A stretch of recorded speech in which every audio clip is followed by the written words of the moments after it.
Roman കത്തോലിക്കാ സഭ ആചരിക്കുന്ന പരമ്പരാഗത ലാറ്റിൻ കുർബാനയുടെ വിപരീത സ്വഭാവമുള്ള ഒരു ആചാരമാണ് ബ്ലാക്ക് മാസ് എന്നറിയപ്പെടുന്നത്.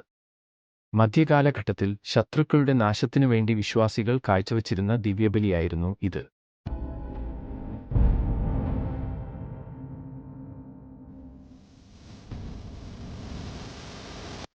ക്രൈസ്തവർ അർപ്പിച്ചിരുന്ന ഇത് ക്രമേണ ക്രിസ്തുമതത്തോടുള്ള വിരോധം എന്ന ഉദ്ദേശത്തോടെയുള്ള കുർബാനകളായി മാറി.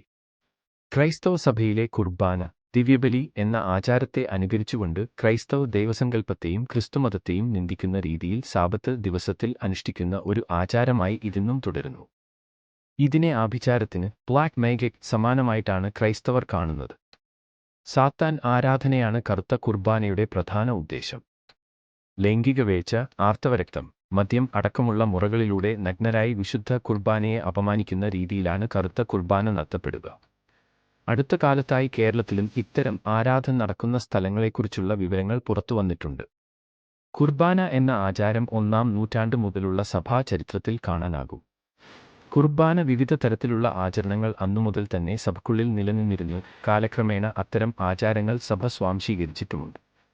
എന്നാൽ മധ്യകാലഘട്ടത്തോടെയാണ് കുർബാന മറ്റൊരു രീതിയിൽ അനുഷ്ഠിച്ചുകൊണ്ടുള്ള ഒരു ശീലം ഉടലെടുക്കുന്നത്. കുർബാനയുടെ മോടി കൂട്ടുന്നതിനാണ് മിക്ക അനുകരണങ്ങളും രൂപം കൊണ്ടത്.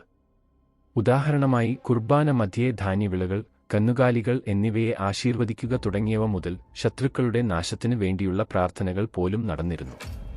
ശത്രുക്കളുടെ പേരുകൾ കുർബാന മധ്യേ വിളിച്ചു പറഞ്ഞ് അവരുടെ മരണത്തിനായി പ്രാർത്ഥന നടത്തുക, ശത്രുവിന്റെ ചിത്രം ക്രിസ്തുമതത്തിന്റെ ആചാരമനുസരിച്ച് സംസ്കരിക്കുക തുടങ്ങിയ ആചാരങ്ങളും കുർബാനയിൽ കടന്നുവന്നു.